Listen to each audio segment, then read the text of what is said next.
Assalamualaikum warahmatullahi wabarakatuh. Selamat pagi. Baiklah, di sini saya akan menjawab pertanyaan UAS dari Bapak Adi Mursalin di bagian video pertama. 1. Apa itu studi kelayakan bisnis?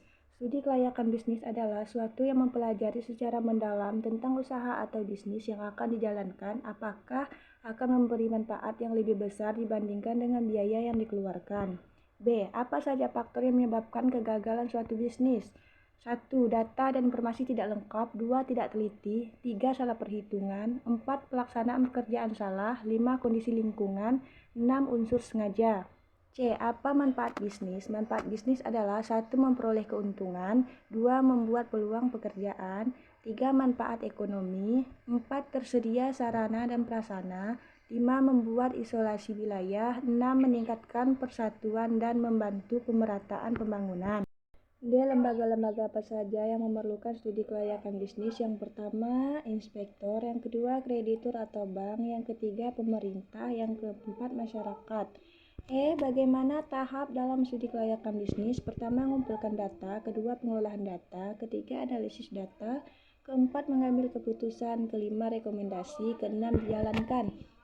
Aspek-aspek apa saja yang digunakan dalam penilaian bisnis? Yang pertama, hukum. Yang kedua, pasar dan pemasaran, manajemen atau organisasi.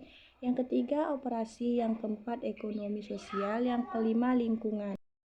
Baiklah, di sini saya akan menjawab pertanyaan di video bagian kedua. Pertama, jelaskan cara menghitung payback period dan NPV. Dijelaskan dengan contoh.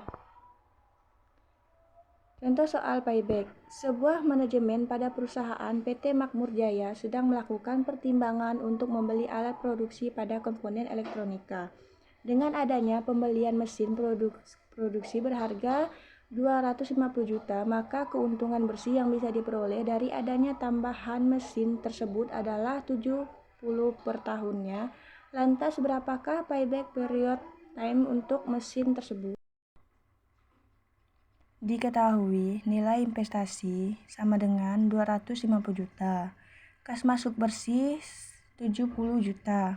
Payback period sama dengan nilai investasi dibagi kas masuk bersih, yaitu 250 juta dibagi 70 juta sama dengan 3,57 juta. Maka payback period yang dibutuhkan adalah 3,57 tahun. 2. Apa yang dimaksud dengan payback period? Payback period adalah metode yang biasa digunakan oleh inspektor previsional keuangan dan bisnis untuk menghitung laba atas investasi.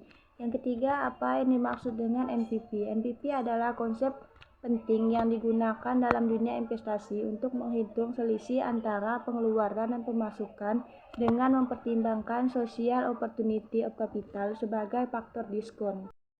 Sekian jawaban UAS yang dapat saya sampaikan. Saya ucapkan terima kasih. Assalamualaikum warahmatullahi wabarakatuh.